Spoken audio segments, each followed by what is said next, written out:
Okay, so just to introduce myself, my name is Nazim from the Alumni Relations Office. So I have here with me my colleague as well, Angela. Angela, say hi.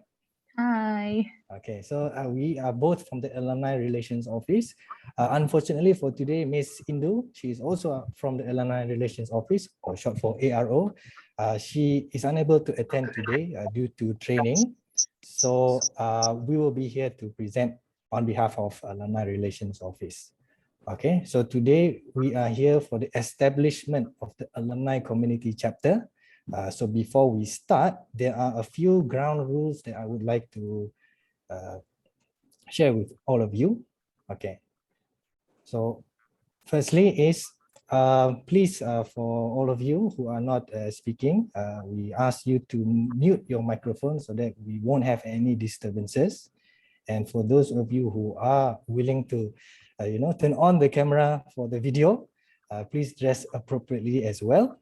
And for those of you who have any questions that they would like to ask, you can use the hand gesture or the wave gesture we have in the Zoom. All right. So without further ado, let's start. Okay. So I would like to welcome our moderator for today. Our moderator is Dr. Richard Teo. He is a medical officer from Sarawak General Hospital. He is also a 2019 Young Southeast Asia Leaders Initiative Award recipient. He's also the co-founder of Kuching Post-Stroke Aphasia Peer Support Group. He's also a founding member of Association of Sarawak Rehabilitation Professionals. He's also a medical advisor to Hope Place Non-Governmental Organization. He's also the volunteer classifier to Sarawak Disabled Body Sport Team, and also the medical volunteer to Satya Sai Baba Medical Rural Outreach Organization. So without further ado, let me introduce Dr. Richard Teo. Hi, Dr. Richard. Very good afternoon. Thank you, Mr. Nazim, for that kind introduction. I just want to start off today by thanking our audience for taking the time to attend today's virtual event. Also, a big thanks to the IMU Alumni Relations Office for making this event possible, as well as thanks to my panel speakers, Dr. Karmen and Dr. Sharmini, for agreeing to be on today's lineup of events. It is indeed my privilege to be invited by IMU for the second time to share my thoughts and experiences on the theme of civic engagement and community service. Personally, I'm active in the area of disability rights advocacy, as well as rural healthcare provision, if you can see in my portfolio on the screen. But over the years, my involvement with civic engagement has shifted away from direct volunteerism towards a role of advocacy, management, and leadership. So when I got a call from the IMU Alumni Relations Office regarding the inauguration of the IMU Alumni Community Chapter, I was excited to be part of the advisory committee together with Dr. Karmen and Dr. Sharmini to work on the blueprint for the chapter's vision, mission, objectives, as well as its governance structure. Could we go to the next slide? All right. So today's event is simply the unveiling of the chapter to all IMU alumni and a call for nomination for the chapter's first official committee members. In today's agenda, I will describe what the committee chapter is all about, followed by a live interview session with Dr. Karmen and Dr. Sharmini. And then I'll pass the time over to the Alumni Relations Office to speak more about the technical aspect of the chapter, as well as the process of nomination and voting for the committee members. At the end of it all, I hope that our audience today would commit to join the committee, because ultimately it will be the committee that gives direction and purpose to the chapter. IMU will be supporting the chapter in terms of financial and manpower resources. So please take the opportunity to join the chapter to help decide how the money is spent. Sorry, at this point, I just want to ask, can you hear me clearly? Can everyone hear me clearly? Yes, I can. Yes, all good, Dr. Richard. All right, okay. So can we, Next slide, please. All right, thank you. So at its core, the chapter will serve as a network for IMU alumni who are actively involved or interested in civic engagement. It serves as a platform for alumni to showcase their projects and to collaborate with other alumni who has passion in the same field. So ultimately, we hope to create a community of shared values and principles, as well as to become an educational resource center for all things related to civic engagement. So the question is, what then is civic engagement? And how does it differ from community service? A very loose definition of civic engagement refers to any activities working to improve the life of one's community by addressing and rectifying the injustice suffered by the community as a whole or by a subpopulation of the community. There are various aspects of civic engagement. If you could look at the infographics here, the 8 aspects of civic engagement includes political involvement, social responsibility, community research, association involvement, direct service, philanthropic giving, as well as advocacy and education. Under the conventional definition of community service generally only refers to the aspects of direct service and philanthropic giving. But I just want everyone to know that IMU Community Chapter activities can encompass any one of these 8 aspects of civic engagement. I want to take the time to highlight the importance of civic engagement through these 4 very relevant examples. If you look at the picture on the left, top left, it is of the women suffrage movement in the 1800s. So back then, women were not allowed the right to vote. And so the women from Wyoming, United States, decided to march against this injustice. If you are a woman living in today's world, much of your civil liberties is the result of the courage of those women back then who paved the way for women's equal rights today. Top right, the picture on the top right, it is of the disability rights movement in the 1980s. And this movement actually led to the legislation of the American with Disabilities Act of 1990. So this piece of legislation is the single most important document in the United States that changed the lives of people with disabilities. Can you imagine that just 100 years ago, it was actually acceptable to kill babies born with congenital abnormalities by genocide? In America today, any form of prejudice against an individual with disability will incur a very heavy fine and even possible jail time. The picture on the bottom right is somewhat more recent. It is of the Black Lives Matter movement, where the Black community actually stood up and fought against the violation of their civil rights by the white supremacist police force of the United States. And the picture on the bottom left is Greta Thunberg. She's an 18-year-old Swedish activist that has become the symbol for climate change. And recently, in the past week, she has actually been given a seat at the United Nations Council Summit to defend against global warming. So in all these 4 examples, we can see that there was unfair treatment suffered by a group of individuals. And this group of individuals organized themselves to voice the injustice. And by the power of their collective voice, they managed to force a change for the better. And this is what civic engagement is all about. So this brings us to the blueprint of IMU Community Chapter's vision, mission, and objectives. The vision of the chapter is to foster a community of civic-minded individuals that strives to improve our local communities in alignment with the United Nations Sustainable Development Goals. Our mission is to be an active driver of social change in our own communities and to eliminate inequality as well as to improve the lives of the marginalized population. We can do so as a chapter by promoting greater participation in civic engagement activities amongst IMU alumni in collaboration with IMU students as well as the wider community.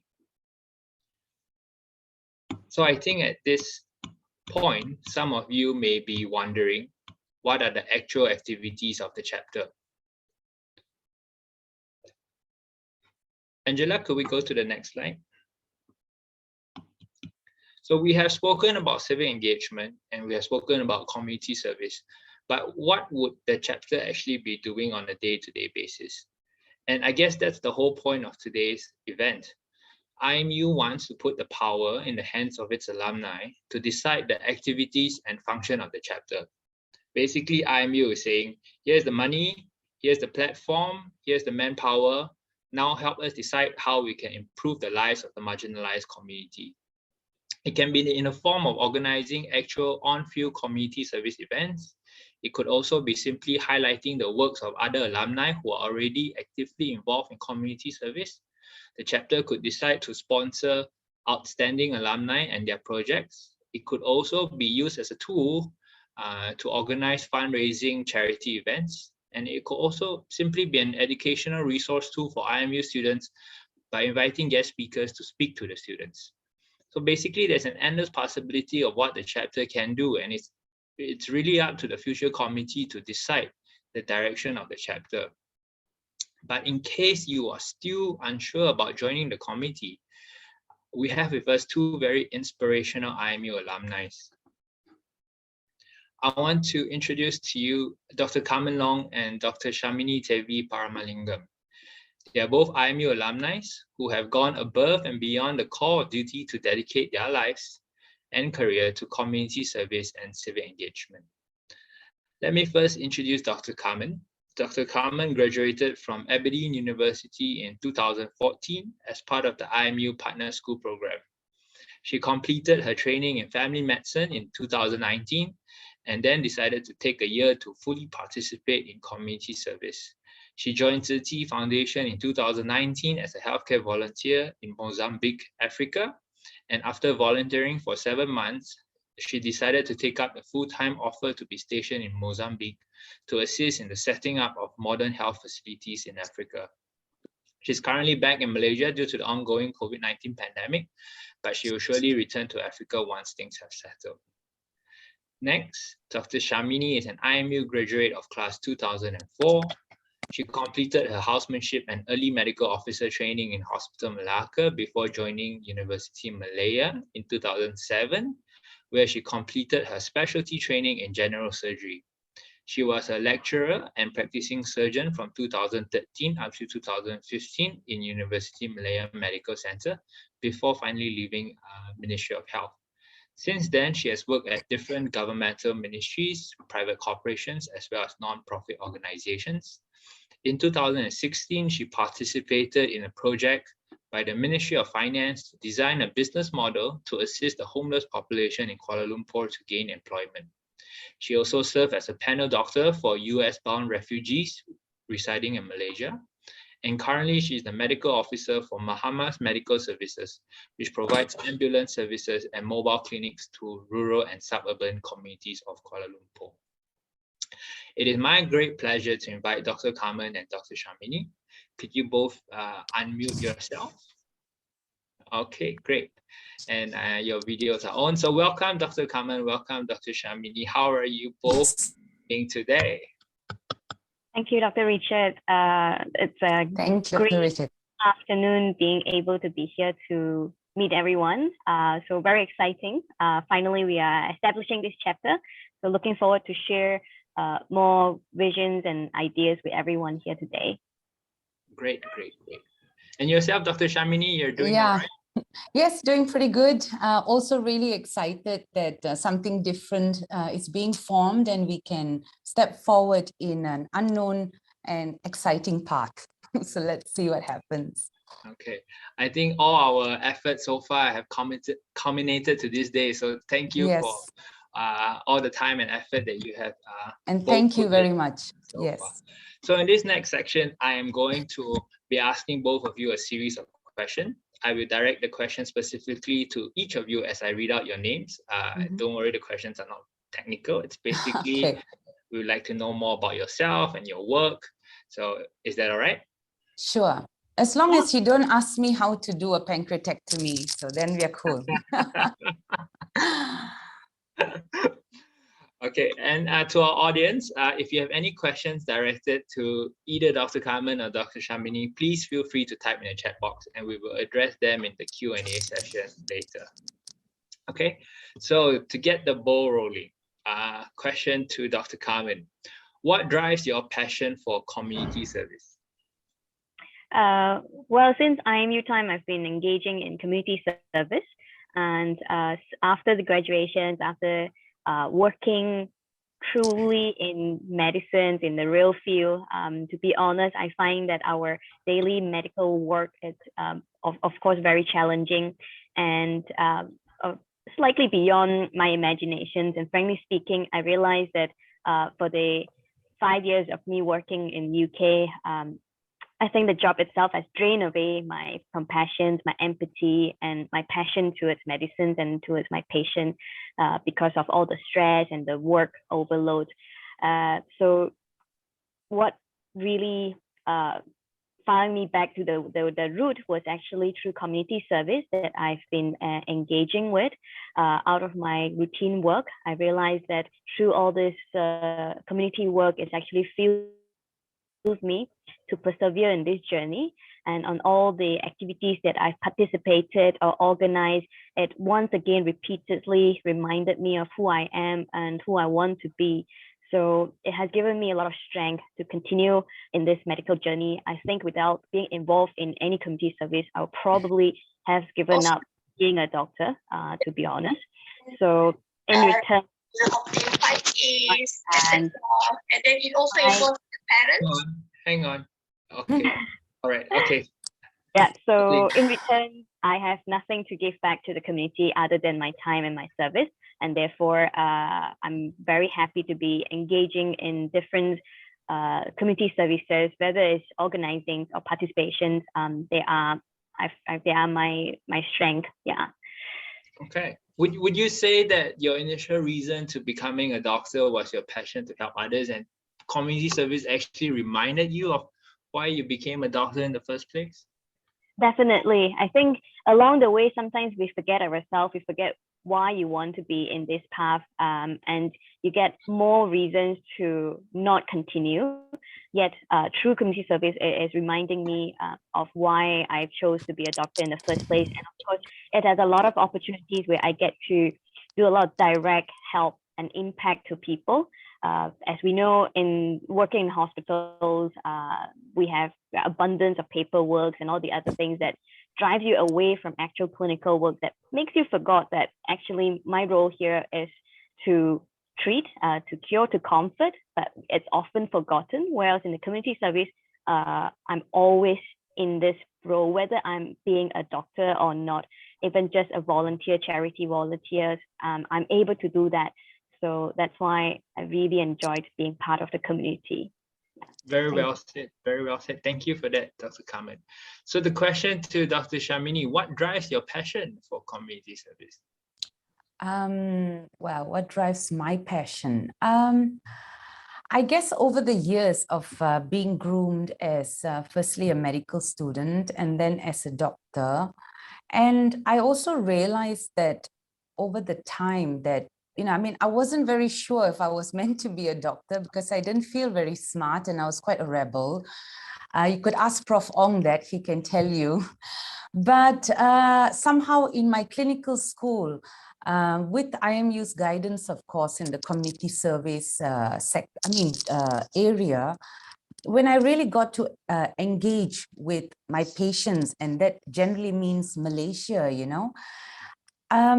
there's a softer side to how you look at people, and it just makes me want to be better, want to be more humble, and try to help as much as I can. And, the passion is, I guess, I would like to see more kindness and more acceptance and more integration with the society, with the nation, internationally. I guess that's what we could all hope for, but this is how we start, I suppose. We put this seed inside us, and then we kind of be like this agent for change, not in a narcissistic way, but in a very humbling, and accepting way. That's how I look at it, yeah. So am I right to say that community service actually allow you to reconnect with people on the ground, and which is what you are passionate about in the first place when you became a doctor? Yeah, absolutely. Because I I kind of, relate to what Karmen went through. There was like a certain burnout, in us.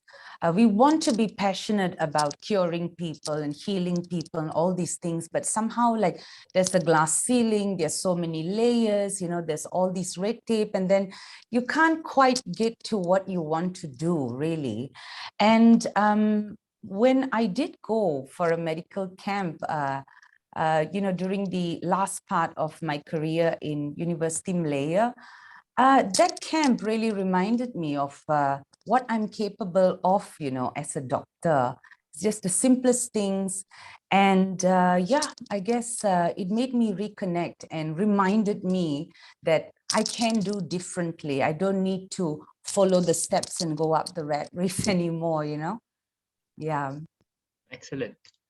Okay, we have actually some photos of both of you in action. So nice. I think we have, this is of Dr. Karmen in Mozambique, Africa, and it's very fascinating photos.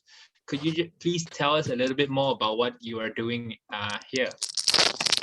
Well, first of all, I think I'm very lucky to be able to be in Africa to serve the people in Africa, in Mozambique. It wasn't actually in my career planning to be ended up in Mozambique, but it happened when a cyclone happened, and I happened to be there participating with the City Foundation for a disaster relief program.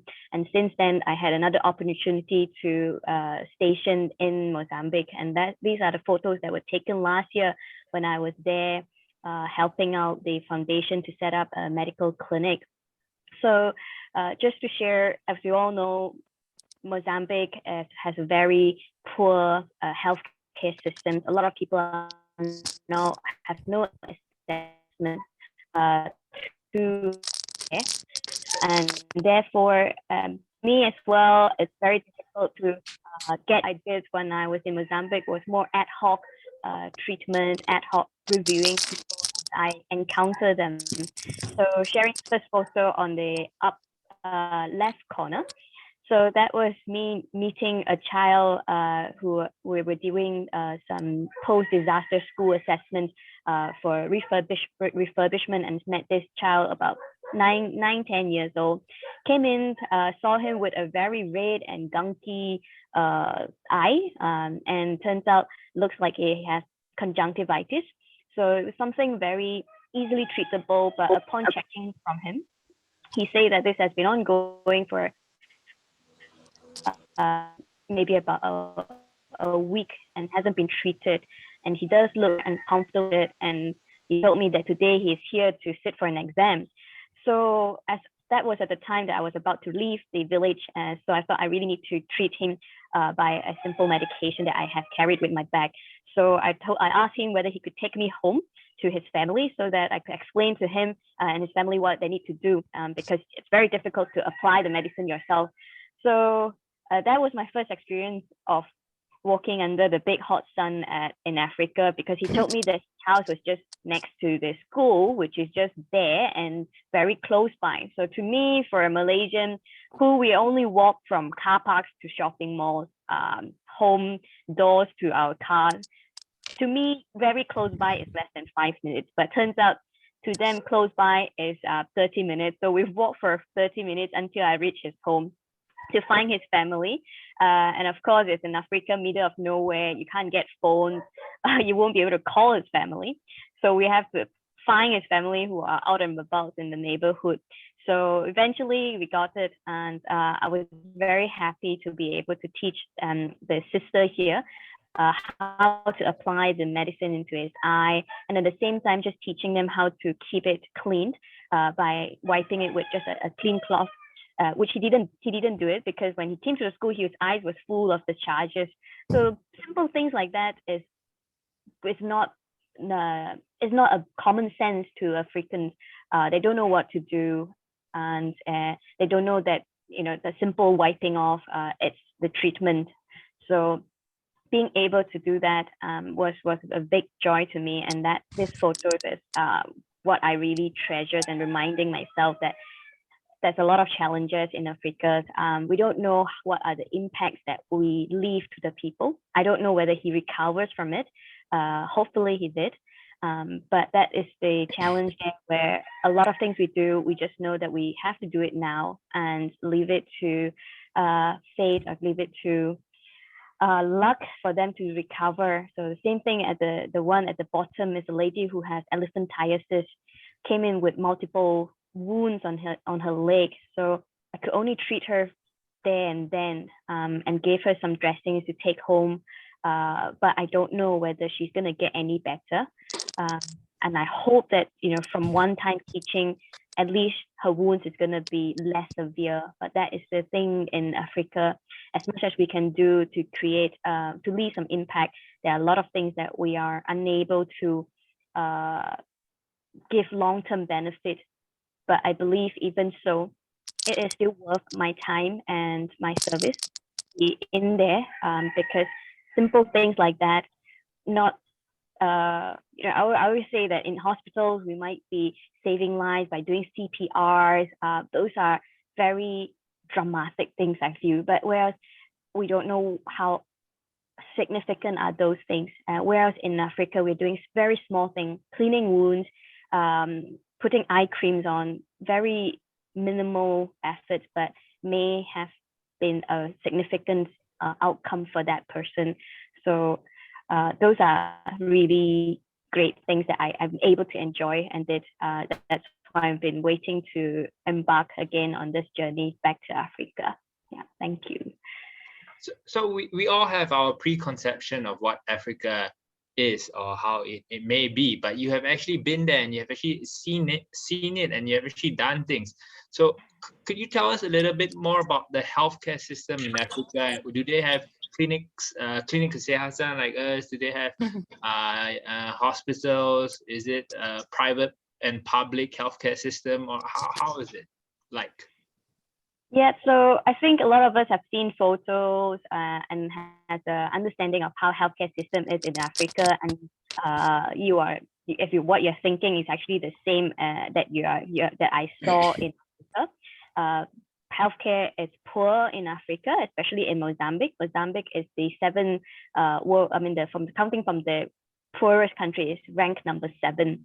So speaking in this, the capital, of course, we have private hospitals and public hospitals, but looking at majority of where people are, more than half of the populations are in rural areas, and the rural areas are being looked after by scattered clinics, and those clinics are very difficult to access, and it can take for them, like I said earlier, to walk half an hour. It's really close, but most people have to walk 1 hour and above in order to reach the nearest clinic to get your basic health care. And those clinics are not like our clinic kesehatan at all. It's a very basic building with just 2 medical technicians and not even doctors manning the whole areas that can take up to thousands of populations. And I've encountered visiting one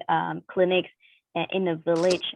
It was poorly ventilated. It smells badly. It has a very long queue. People carrying their sick child, ladies mainly. And then I can see from what they did was just checking temperature, asked 2 questions, which I didn't understand because it was in Portuguese and in local language. Asked 2 questions. Sometimes they might listen to their heart or their lungs, but majority of the time it's just ask 2 questions, check temperature, then out with paracetamol and iron. This is the norm in Africa. And often when I ask our volunteers whether, oh, you've recently seen the doctors, well, do you know what you've been diagnosed with? Like, no idea. These are the medication that I've got with. And we always see a lot of medications, of misuse of medication, sometimes a combination of very strong antibiotics and with no rationale of why it's being used that way. So we can see this is going to lead to resistance, inappropriate treatments, but people have no education. They don't know what's going on, so they just take it. And another thing is they are very expensive because you have to buy medicine yourself. It's free to attend the clinic, but medicine, you have to get it on your own.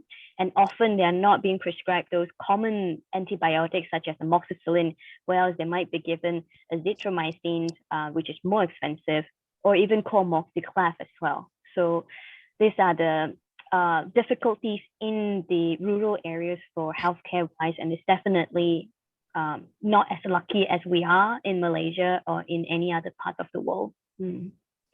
What exactly is Civic's short-term goal in Mozambique? Is it to establish a modern healthcare facility, or is it to assist the government in revolutionizing their healthcare system?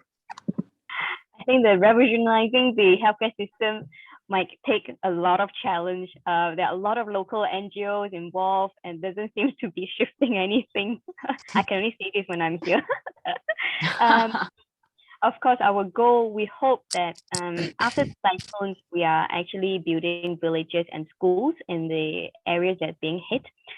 So we're hoping to set up clinics as well in all these villages, so that we can provide healthcare to that area, not just the village that we are building, but also the surrounding areas, which we know that all these places takes at least 1 hour walk to the nearest healthcare facility.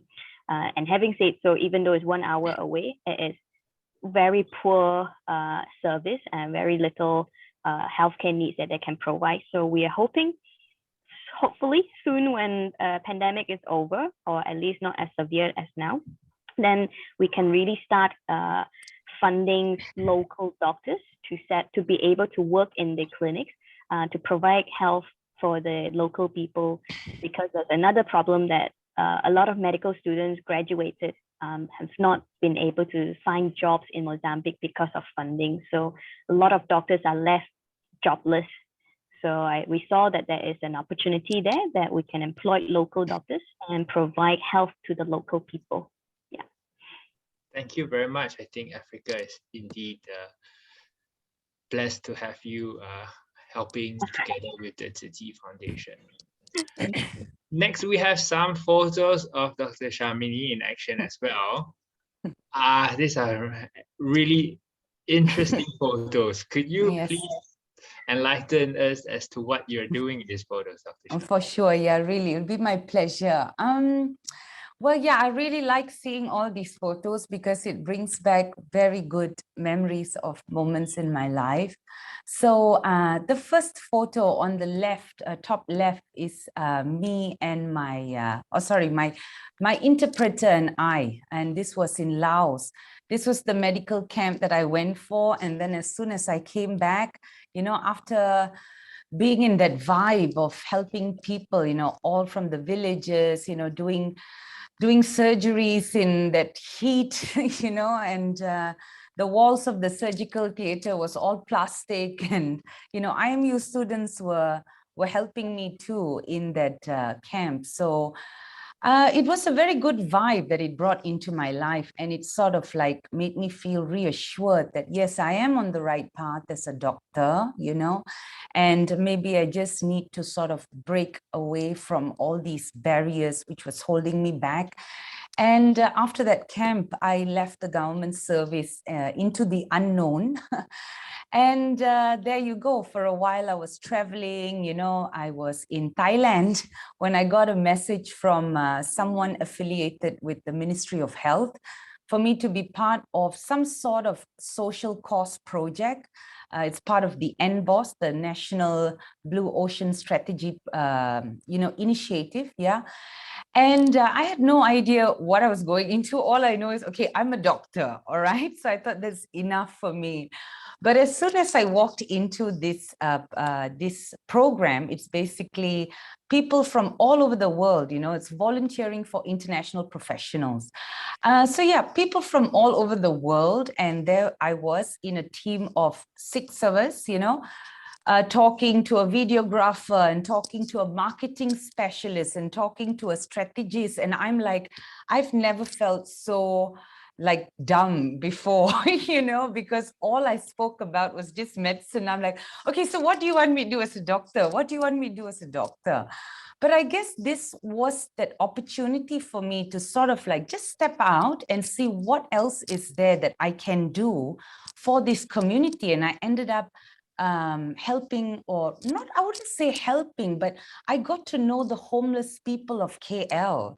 And it was a very, you know, eye-opening, you know, it just sort of makes you be human. And, you know, that's the thing about this civic engagement that you were talking about, you know, rather than community service, which is mostly taught in the form of charity for the so-called unfortunate, you know. But when we sort of take all that labels away and just understand that, okay, there are different sorts of beings out there, and all we need to do is just understand and, you know, see how we can support them in this world, really, you know.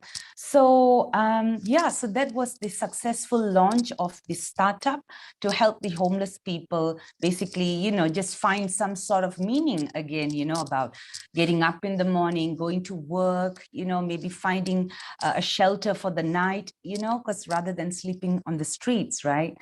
So yeah, so I was very blessed to have worked with people from all over the world, and, you know, just opened my mind up about everything. And yeah, the picture on that right top corner, I was wearing Tanaka on my face. That's a sign of beauty, apparently. And I also think it's the sunscreen in Myanmar. But I was teaching the students just simple English, like teaching them emotions and stuff. So there I was drawing happy and sad.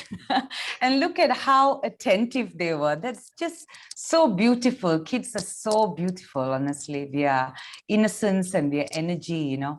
So yeah, that's about all these pictures. What about the photo on the bottom right? That looks interesting. Empowering. Oh yeah. Oh yes, that's right.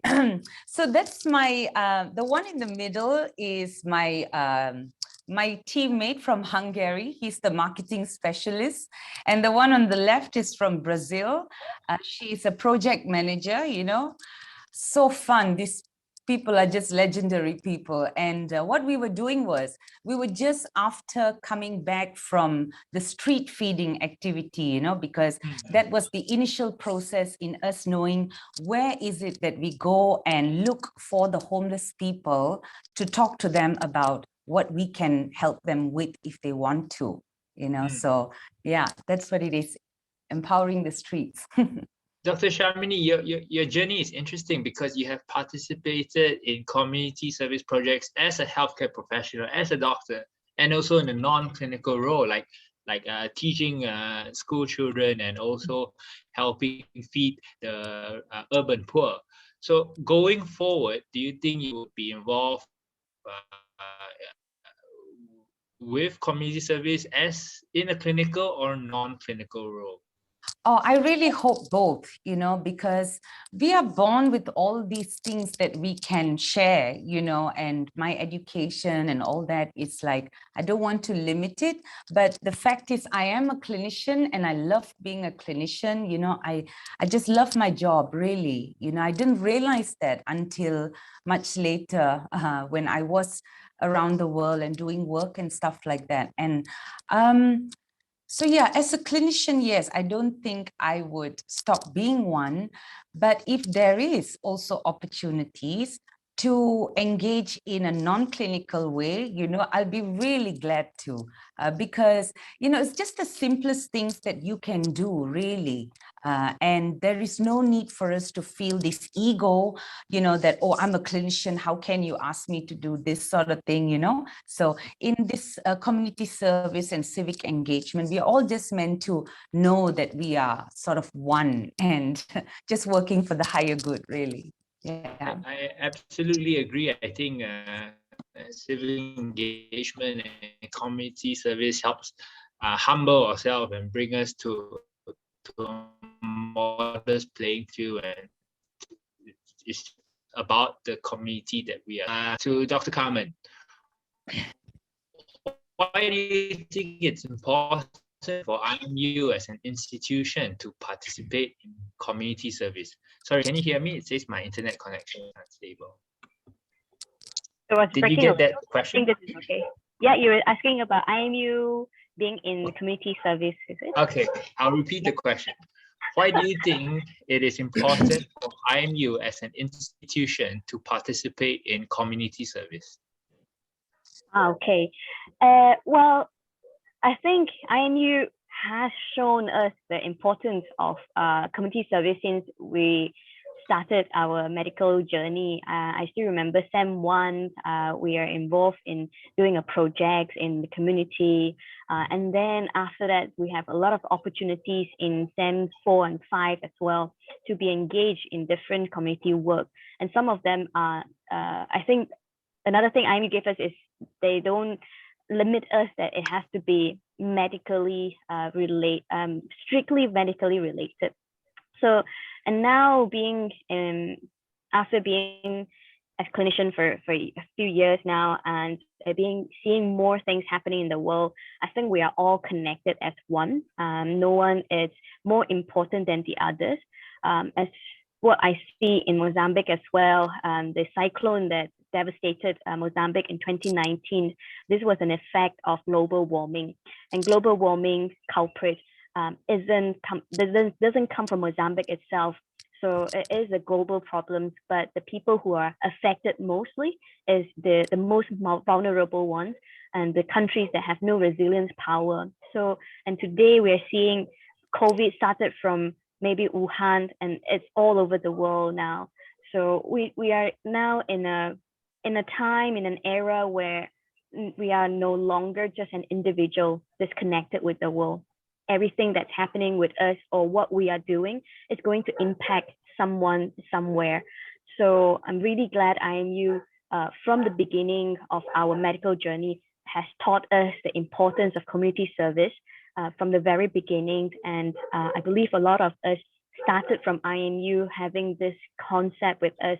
And perhaps who we are seeing here today are those who inspired from the time we were in IMU. And now the alumni office even encourages us to take a step forward. Even though we have graduated from it, we can still use IMU as a platform in order to continue the community path that we have once inspired by. And then now we can inspire other people. So really grateful and glad that IMU not only just given me the knowledge of that, and also now that has given us a platform for us to continue on this journey. Excellent. Okay, a question to you, Dr. Sharmini. What would your advice be to someone who is keen to participate in community service, but is unsure of how about doing so? Well, I guess, being in the medical profession itself, like doctors, nurses, dental students and all that, like there is obvious courses that we can, go into basically when it comes to like medical camps and things like that, but sometimes, especially maybe nowadays, these are far in between, and maybe we just want to do something, but we don't really know what. But you see, that's the beauty about like what Karmen said about IMU, because I think that itself makes us sort of think in a more creative way about how we can approach medicine, So I guess as a doctor, we can use our skills of easily connecting with people, and probably, I don't know, if you feel like doing something on your own or with your friends, if there are a group of people that you would like to maybe help, like, I could give cliche examples, but these are just good examples too, like, like any shelters, any orphanages, any sort of anything at all, really. Just pitch up with your guitar with a couple of friends and entertain them, At least that is like a couple of hours of your life, just giving back to the community, however you see that you are capable of, you know. It doesn't even have to be some big project that you're involved in, because ultimately this whole concept of charity begins with you, and it begins at home, you know. We can even identify family members who need help, or, you know, friends who need help. It doesn't have to come in the form of money, really, because our effort is what is sort of needed for us to really be engaged in other beings' lives. So my advice is just do what you can, and there's no need to aim superfluously big, you know. Just do what you can with whatever you can to be part of it. Yeah. Yeah. Basically, start small and start local. Yes, that's right. Okay. I think we are running out of time, but I have one last question for both of you, if we could keep it short. Yes. IMU has now committed effort, has committed resources and money to establishing a community chapter for its alumni. So what are your thoughts about the chapter, and how do you think you could personally leverage the network to benefit the communities you are working with? Dr. Karmen, to you first. Yep. So I think that the chapter is one amazing thing, because I believe there are a lot of people who are passionate about serving, especially people who are inspired to be in the healthcare line. We all want to serve, we all want to help, but a lot of us don't know where to go and how to start.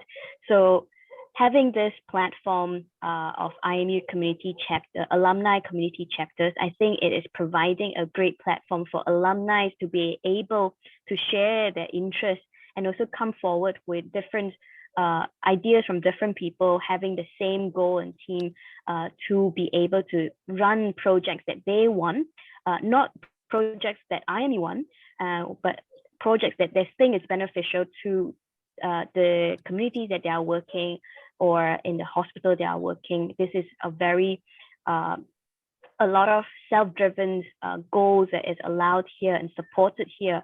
So I think, given that IMU has given us a big pond of fishes for us to fish, why we have to look out in the big sea for fishes, isn't it? So this is already ready here, providing funding, support, guidance, and peers who are from the same community. You know, we are all alumni, IMU unions. So coming together, I believe that we will be able to all connect in this chapter to be able to establish something that is beneficial to wherever this is across Malaysia. Yeah, thank you. I am unions, huh? I am unions. That is such good. That's a good one, yeah. So similar question to you, Dr. Sharmini. How do you think you could leverage the network to benefit the communities you work with? Well, this really was a pleasant surprise, you know, this IMU chapter for the community, because I felt like this is actually sort of helping us become more diverse. And also, you know, as you all know, this is something has been instilled in us in IMU, you see. So when we become doctors, I guess it's also important for a lot of us to realize that maybe we do have interests outside the usual box of work. And these are things that we have to nourish, actually, because it brings out our creativity. And through creativity, you know, there's this whole concept of love and acceptance and all these things, right, with everything around us. So in my years, I mean, in these years of living and also working and all that stuff, there are many, as you said, like marginalized societies or beings or whoever, you know, like we don't recognize it. But right now, because of this time of this MCO and everything, we've all become very internal and had a good look around, you know. So I would like to work on things and, you know, just make the society that we are living in a little bit more fun, to be honest, you know, less judgmental, and let's bring the barriers down. So that's basically what I would like to advocate and leverage off this IMU alumni, I mean, this chapter, really. Yeah. Great, great, great. I could continue picking both your brains for the entire day, but I am afraid we are running out of time. So I would like to thank both Dr. Karmen and Dr. Sharmini for sharing with us your experiences and life stories. You are both truly inspiring, and I hope that our audience today are inspired enough to join our IMU Alumni Community Chapter and to get to work with you both directly. Okay, so I'm going to pass the time now to Mr. Nazim from the IMU Alumni Relations Office to tell us a little bit more about the chapter. Okay, thank you so much, Dr. Richard, and thank you so much, Dr. Sharmini and Dr. Karmen. Really wonderful stories, you know, just listening for the past, I don't know how many minutes, it just, it gives me inspiration to actually join and do something. Even though I'm not in the medical field, I want to join, you know, such wonderful stories to hear. Okay. Okay, just to share only a bit about the technical side. I'm sure that you do have questions regarding the chapter as well. Okay, so in regards with the chapter, we from ARO, we want to give you full support. So here are some of the ways that we can actually give support. So one of the ways is we do have a huge database of alumni records. What this can, how this can help you is by identifying certain groups of alumni. For example, if let's say the chapter wants to initiate a project, maybe somewhere in Terengganu. For example, a social activity towards a community over there, somewhere in the rural areas of Terengganu, and you want to find out, do we have any alumni working in Terengganu, or have any businesses or you know, any related NGOs in Terengganu. So we have those records. We can identify the alumni that we have in Terengganu, and we can contact them to, you know, collaborate with this project. So this is just an example of how big the database we have here and how we can actually use the database we have, depending on the PDPA. All right. And another form of support that we have is actually through email. We understand that for alumni, you are working, so we understand that you might not have a lot of time as well to publicize, to share your content here and there. We are here to assist. So what we can do is we can email blast to recipients. We can email blast to targeted groups that you would like, let's say, audiences to come to the talks, audiences to come to join the events. We can do that as well. All right. So other than that, we also have the Alumni Portal. So the Alumni Portal, the function that we have for the Alumni Portal is basically focused for alumni. When you were studying in IMU, you will be receiving a lot of notifications through your email, the students portal, and many other things like that. But once you have graduated, once you have become an alumni, you won't be receiving any of this notification or news from IMU. So how do we get all of this information to the alumni? Is through the portal. So the portal is relatively new, started last year.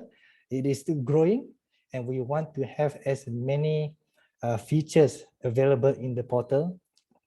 So this portal will be the guideline or the guide for alumni to actually view on what's going on within the alumni community. All right. Other than that, we also give support by university speaker. What we can do is, if you have events that you would like to invite certain speakers from, let's say, faculties, or even from the staff, or even VIPs from IMU itself, you can always ask us. We can even help you guys get these speakers to be involved in the particular event. All right, so here are some of the support that we can give you from the ARO. All right. Okay, another sort of support that we have, I think people will be looking at this, is stipend, meaning finance. So yes, we can actually give support in terms of finances. Of course, we would have to review review the proposal, review what the event is about, and how much of finances needed for the event. But definitely we are here to give support financially as well. Okay, so don't worry when it comes to finances. We will do our best to get as much as possible for that particular event or activity. Okay. And yes, last but not least, the support we have from ARO is the award and recognition. We want our alumni to be recognized. You see, next year itself, we will be having an Alumni Awards, whereby we want to recognize certain alumni who have really achieved in the field of work. So we want this to be part of IMU. We want the community to realize that our alumni itself, we have been doing a lot, and we want them to be recognized, the work that you have done. So the work that Dr. Karmen, Dr. Richard, and Dr. Sharmini have done, we want people to recognize that as well. So this is something we feel that it is important to have award and recognition for our alumni. All right. Okay, so here are few, I would say a few points why you should join this chapter. Okay, first of all is getting connected. The network that you will be able to build when you join this chapter, join any other chapter in particular, you will be able to be creating or building your own network. All right. Okay, I think, is my slide showing? Yes, it is. Okay, sorry. So I saw someone saying it's not moving. Okay, so continuing from that, I actually agree with what Dr. Karmen said about social interaction. She mentioned something of there are a lot of alumni who have the same interest, have interest in community service, but do not know where to reach out or who to go to. So I believe this chapter will be a very good platform for that. You know, if you have the same interests, if you have ideas, plans on how to build a community service here, either in Malaysia or even worldwide, I think this will be a great platform for each alumni. And coming with connections to the network and the social interaction, definitely you will be able to have more business opportunities. Other than business opportunities, of course, professional development as well, by making connections with fellow alumni, with associations, with even maybe government bodies as well. By all of the projects, I believe you can build a big network professionally and socially as well within this chapter. So I believe these are, to me, my key points in why you should actually join this chapter. I believe Dr. Karmen, Dr. Sharmini, and Dr. Richard, the stories that they have shared, I hope that inspires you as well to join the chapter. So these are some of the other benefits as well if you do join the chapter. All right. Okay, so just to share with you a bit on the Alumni Association Committee, later on I'll dive into the structure a bit. So the Alumni Association Committee, it is basically run by this committee. We have the president, Dr. Austin Wai. He is the president. We also have the vice president, Dr. Sandev Singh. We also have the secretary, Dr. Richard Ngu. We also have another secretary, Ms. Rina Sharina, and also the treasurer, Dr. Wong Yikai. So they will actually be assisting and giving support to all of the alumni chapters, including this chapter. Okay, so how do they assist you, or how do they help you? Like I mentioned, they give full support to the alumni community chapters. Basically, they are giving a lot of effort and support to all of the IMU alumni. And for each chapter, they will be assisting you, guiding you, and anything that you need in terms of manpower, in terms of finance, they will be there to assist you. Even if you don't know how to start this, how to start that, they will be there to assist you as well. All right. And for each chapter, basically for each year, they will be submitting an annual report. annual report consisting of activities and events done by the chapter for that year. Why this is important is so that the association can review and see which area that each chapters can improve, so that in future we can have better activities or better events or many areas that we can actually improve on. All right. So there is a bit from the Alumni Association. Okay, so here is the structure of the alumni chapter. So at the top is the Alumni Association. So anything in terms of proposals or management, you have to go through them. And of course, they will be having support from us as well, from ARO. Then we have the chapter chairman. After the chapter chairman, we have the vice chairman, followed by the secretary and as well as the treasurer. And then we have our chapter advisors, Dr. Sharmini, Dr. Karmen, and Dr. Richard as well, who will be giving support and also assisting the committee regarding all aspects. All right. Okay, so just to share with you the brief timeline on how the nomination goes, let me just explain to you. The nominations actually start today. So you can actually start nominating someone or even nominate yourself. If you are interested to be inside the committee, you can start today. We are giving a 1-week period for the nominations to get the names in, to get the nominees in. So once the 1 week is over, we will be evaluating, we will be interviewing them just to find out more about what they do, what is about, and then we'll be getting a lot of details from them. From there, we will start the polling. So we will start the voting on the 14th of October. So again, we'll give a 1-week period to vote. We want all of our alumni to start voting on the nominees. So by rule is if you have the highest amount of votes, you will be the president, and followed by the second highest, the third highest, based on the positions. But if, let's say, you feel that someone else who is nominated is actually better in certain positions, it can be done as well. All right, by default, yes, the highest person who gets the vote is the president. Okay.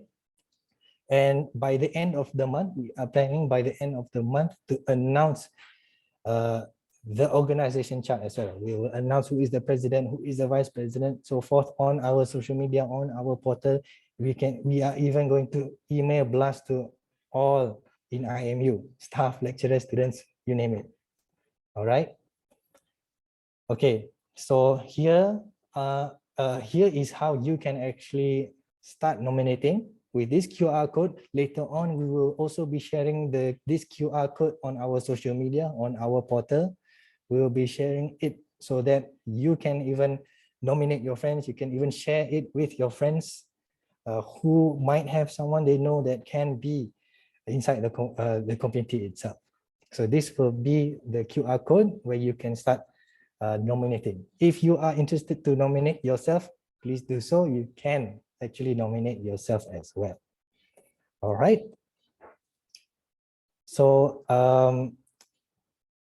that is all I have to share, but I would like to hear from our audience today. Any questions related to the nominations, the committee, any questions related to what Dr. Karmen, Dr. Sharmini, and even Dr. Richard have shared, please do so. So the floor is open for the questions. All right.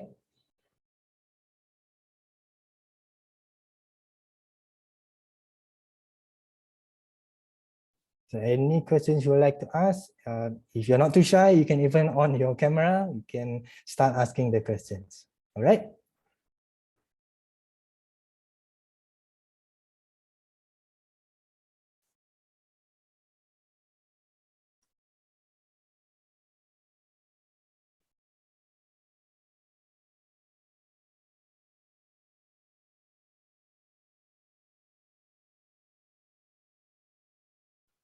Yes, I think what Dr. Richard said, self-nomination, yes. You can actually self-nominate, nominate yourself if you feel that you can be in this committee.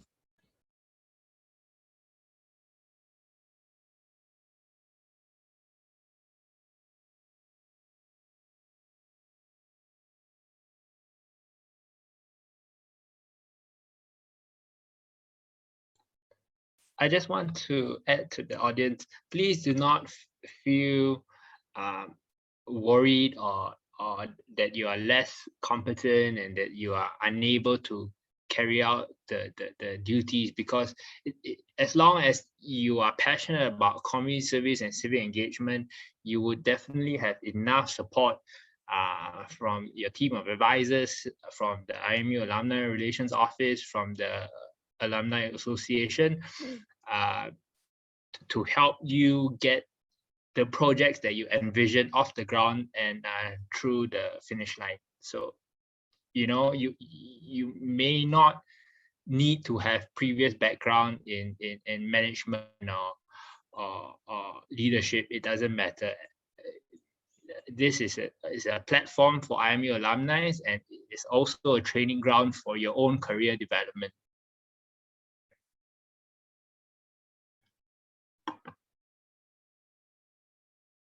Definitely is. Mr. Nazim, I think you have a question. Hold on, yeah.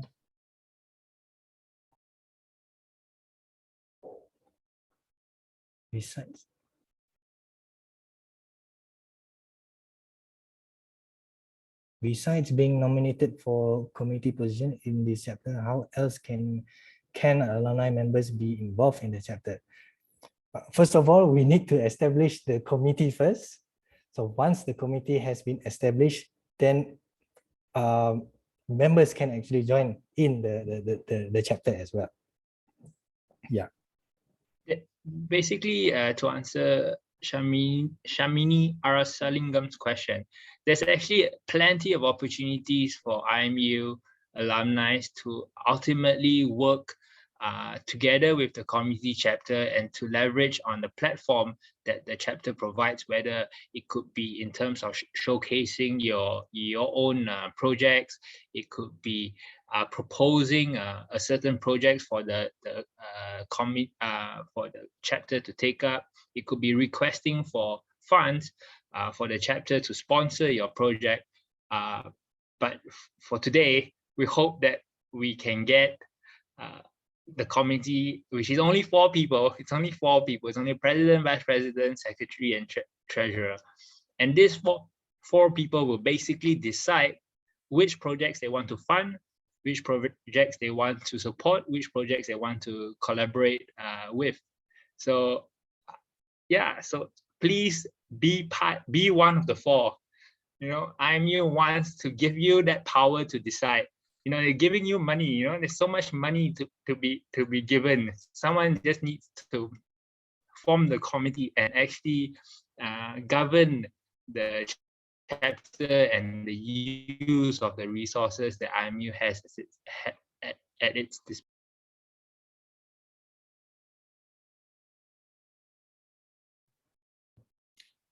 Something that I just like to say is that you don't have to be too worried in terms of if I'm in the community, I need to do this, I need to do that, a lot of workload here and there. No.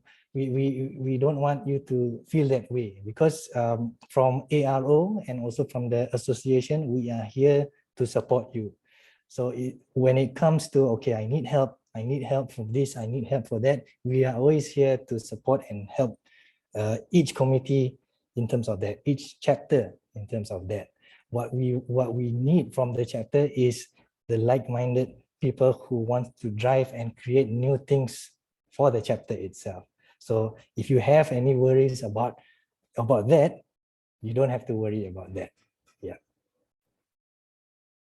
I think I'd like to add on to Nazim's word as well, which is true that this is an alumni-driven project chapter, which means that we are not doing anything or creating anything or organizing anything for IMU. So they are not going to watch us and say, why you need to organize A, B, and C. This is not how it works. We are creating this platform for alumni with ideas of what they want to do, and giving this platform where there are people, which is the IMU alumni from different part of the world and even in Malaysia, for you to form a team to be able to run some projects that you think that you wanted to do but have never been able to find the funding, find the people to be able to implement it. So this is an opportunity that IMU is creating for alumni, which I think is an amazing thing that IMU is doing. So we should just, as I say, grab the opportunity and of course supporting what Dr. Richard said, be part of the committee. If time really is a problem, then of course, if you didn't get to be in the committee, then for future, all IMU alumni are welcome to participate in any activities that is being organized by this chapter itself. Thank you. And may I say something, please? Well, you see, like this IMU Cares is basically under the umbrella of IMU. So it's for the students to do their projects. But what happens to all these interests once we become doctors? And this is where I think the community chapter is providing us that platform where all the lateral thinkers maybe, you know, can sort of get together, share some ideas and get something happening. Like, I know it can be daunting because we are all maybe trained to just be doctors and speak medicine, and we sort of like have a template about what a doctor's life should be like. But, you know, I mean, really, I stepped out of it and I was an accounts manager. I was also a co-project manager for the homeless project. And it was actually fun to know that, you know, I still remember my mathematics and how to balance accounts and how to deal with people when they're not my patients, you know. So that's why I think this community chapter is going to provide a great idea bank. And as I said, we don't need to aim so big, we just need to start where we are.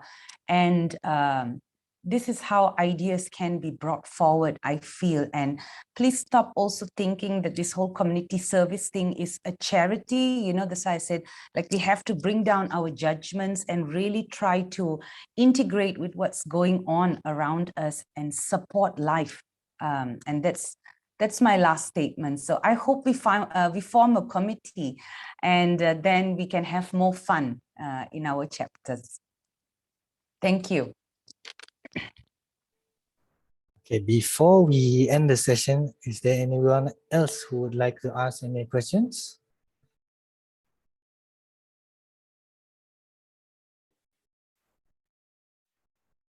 Okay, so if there are no further questions, I believe we can end the session here. I would like to thank Dr. Richard, Dr. Karmen, and Dr. Sharmini for being our guest speakers and for being our moderator and really sharing your stories, wonderful stories that you have shared today. Thank you very much. Thank you, Nazim. And thank you all. Okay. Nazim, I think Dr. Sharmini, there's another question there. Yeah. About it's submitted nominations who do not have emails and telephone numbers. Okay. Will we be able to find this person from our alumni portal? If you have the full name, we might be able to find. But if there are any questions you would like to ask, you can always contact us through our alumni email or our alumni social media as well. We will be Angela, could you write down the email address on our chat group? Can. Yeah, so any question or inquiries you have regarding nominations or anything, you can always email us. You can even FB messenger us. You can even DM us on IG as well. We are always there. We can always answer your questions. All right. And regarding our future updates on nominees on the polls, please follow our portal, our social media, and we will be updating all of the relevant infos over there. All right. So thank you again, everyone, for joining this session. Hope you guys really learned a lot today and hope to get more nominees for the committee and we can start something soon. All right. Yes. Thank you very much and hope you have a great day. Bye-bye. Everyone. Hey, thank you everyone for taking your time to join us. Take care. Bye-bye. Bye.